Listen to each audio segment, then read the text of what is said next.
Want to take your videos from looking like a hostage filmed in a basement to something more professional looking? It's easier than you might think. I'll put links in the description for all the gear that I mentioned in this video, all of which was purchased with my own money and was not provided for me.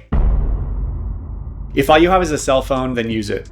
If you have a video camera that allows you to change lenses, you're probably going to get a better image out of that depending on how modern the camera is and the quality of the lenses. All cameras, as well as picture profiles, have what's called a native ISO. This is essentially the lowest possible setting for your ISO that gives you the cleanest image and the lowest amount of noise, which is what we want. So you'll want to shoot at or as close to your native ISO as possible. That said, I can't give you an exact number because every camera and picture profile is different, so you're going to have to look up to see what your camera's native ISO is. Regarding frame rate and shutter speed, I suggest setting your frame rate to 24 frames per second and your shutter speed to either 48 or 50. Without going into detail why, this essentially gives you the most natural looking motion blur that we see with our own eyes, which is also why big budget movies use these same settings. For white balance, I suggest setting your camera to 5600 Kelvin, which is the same color as daylight on a sunny day. It's also the same color that you're seeing right now from my key light. Make sure to pick a lens that has solid autofocus performance. I don't know about you, but I sometimes move around when I'm on camera, and you don't want the image going in and out of focus trying to hunt for you. This can end up making it harder for your viewer to stay invested in what you're saying and distract from your message. You want to pick a focal length that works for the size of the room that you're in, that accommodates for the camera to you and for you to the back wall. I personally like to include a fair amount of the environment in my shot, and I have a good amount of length to work with, so I'm using a 35mm in this case.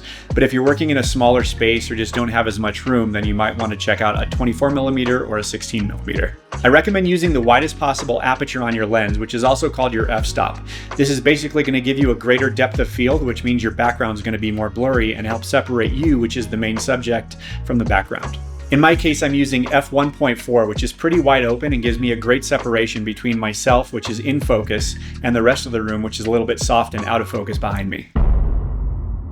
Lighting is arguably one of the biggest places that you're going to be able to make an upgrade to your setup, and we've got 4 lights to cover. Your key light is the main light that lights you up as the subject. In my case, it's coming from right here. And if you can only afford to upgrade one light at first, this is the one to start with. Okay, here's something important to remember.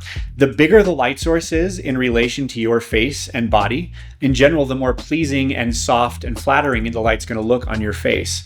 The smaller the light source is in proportion to your head and body, the more harsh and unappealing it's going to look on your face. So you want to use the biggest light source possible, taking into account the space you're working in and what it can accommodate.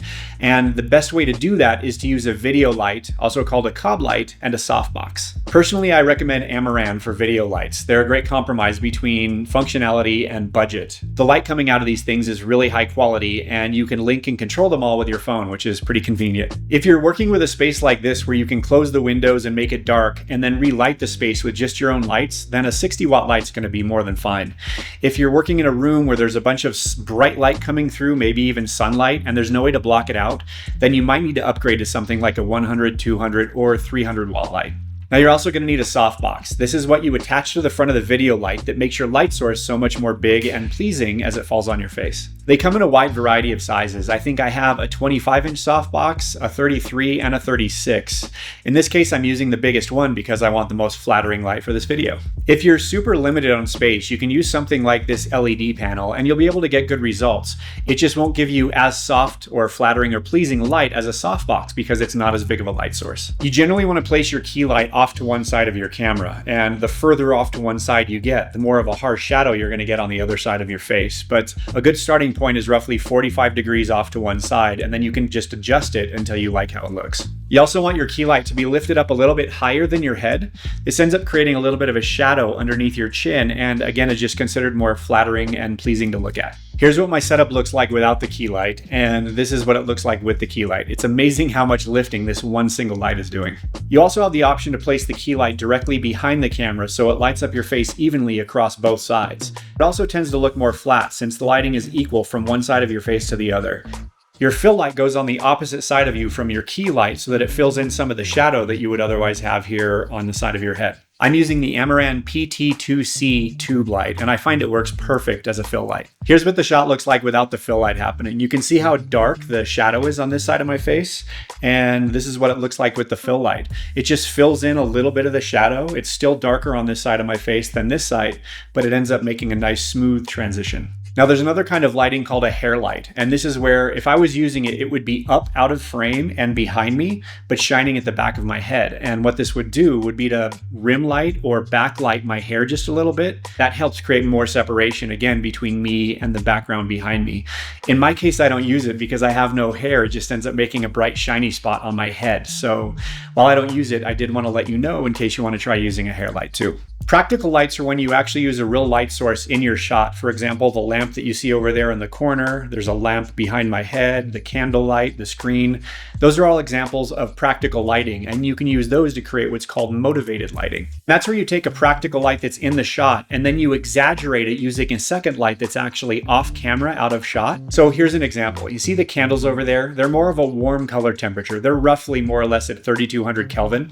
So you may or may not have noticed, I set the fill light that you can't actually see out of camera to also be at 3200 Kelvin. So it gives a little bit of the experience or illusion that the light that's hitting this side of my face is coming from those candles over there, even though it's actually coming from a light off camera.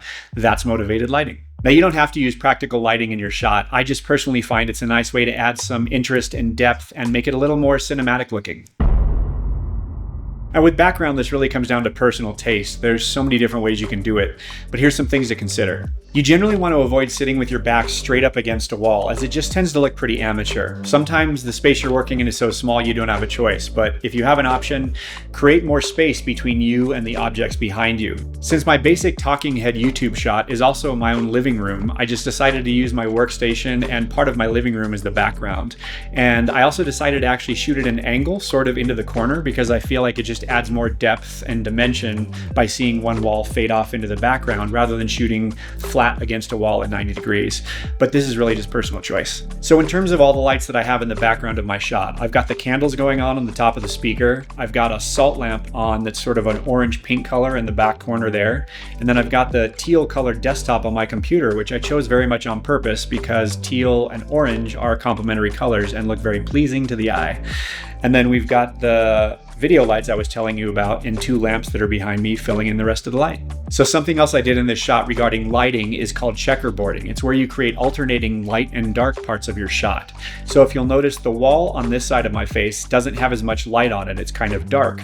And it's right next to this part of my face, which is the most brightly lit spot. So we've got dark, light, and then we go to the dark part of my face, and then that's on this side of the wall, there's actually light shining on it. So we get sort of an alternating light, dark, which again just adds visual interest and is appealing. They also use this in major motion pictures too. In the end, I like to make a background that's not very cluttered, but is pleasing to look at so that it doesn't distract from the main subject and what's being communicated. I was able to get the right camera angle so that my head is sitting between these two pictures and just has clean white space behind it rather than sitting in front of one of the pictures. This makes the silhouette of my head easier to distinguish visually and makes it so it doesn't look like I have a picture going out of the side of my head. Other examples of things to put in your background can be plants, which can be aesthetically pleasing, or you could do a bookshelf filled with objects that represent the industry that you're in. Just remember that a little goes a long way and you don't want to have too much clutter, but have fun with it and experiment. Now, if you want to know how to shoot pro-looking cinematic sequences that you can use to upgrade the quality of your videos even more, then check out this video, and thanks for watching.